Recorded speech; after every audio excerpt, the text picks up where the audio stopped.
On Monday, December 1st, 1997, 14-year-old Michael Cornell opened fire on a group of praying students, killing 3 and injuring 5 or more.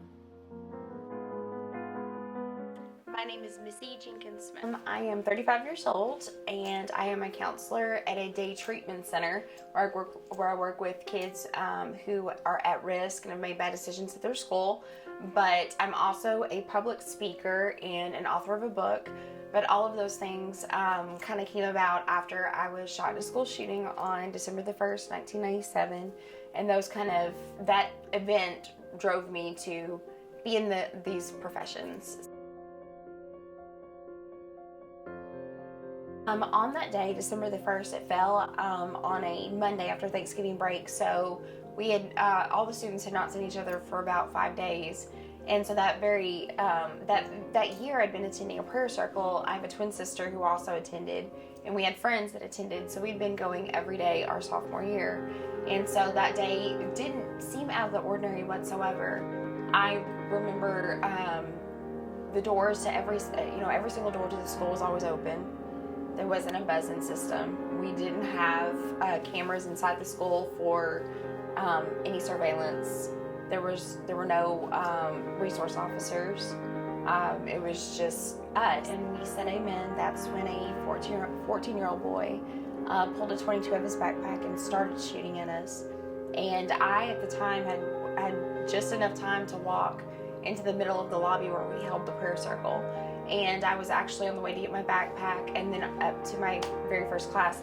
Heath was 2 stories, so I was going to go upstairs to my World Civ class. And once I got to the middle of the lobby, that's when I saw a girl get shot in the head.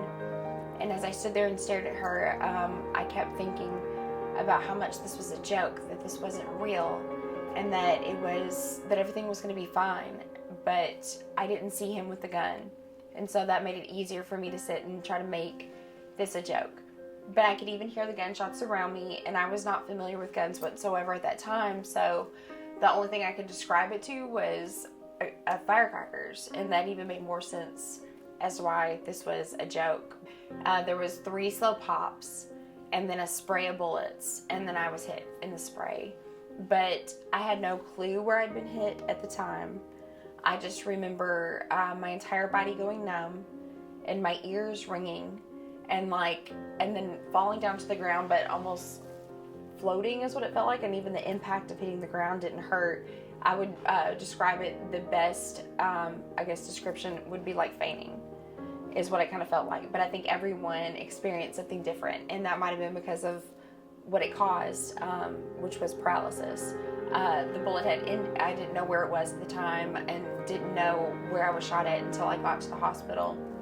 But it ended up going through my left shoulder, and it hit my lung and hit my spinal cord. It came out the right side of my back, but it bounced around inside my body because it was a .22. And when it exited outside of my back, it didn't really even go through the back of my shirt. So I didn't have to have a surgery to remove it.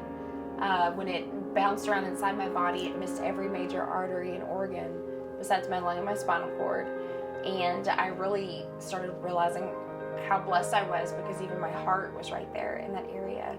So that's basically the injury caused me to be paralyzed from the chest down.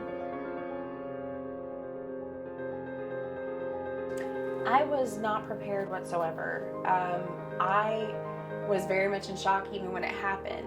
And to fathom the fact that happened at my school was beyond me, because like I said, I'd always felt safe, and I never even felt like I'd ever have anything stolen from me. I never once felt that anything would ever happen to me.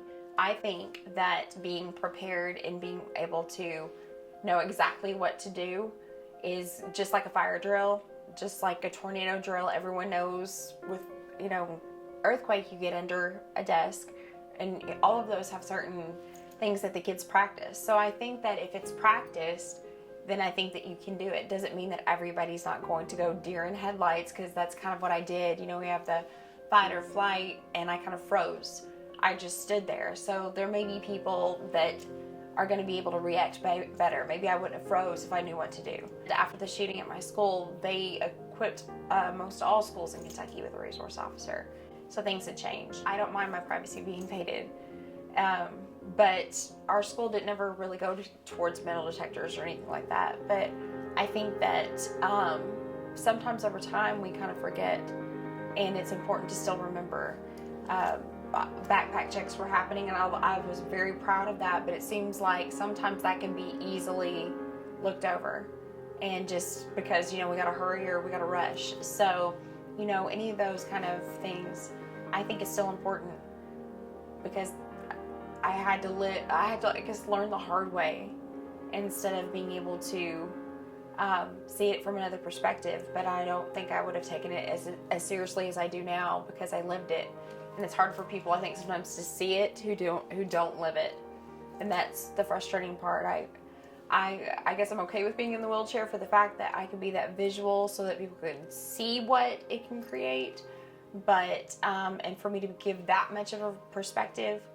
But I think it's extremely important, or else some people, if they react afterwards, are going to be in the same position my school was in, and regretting and wishing we would have done other things to have changed it before it happened.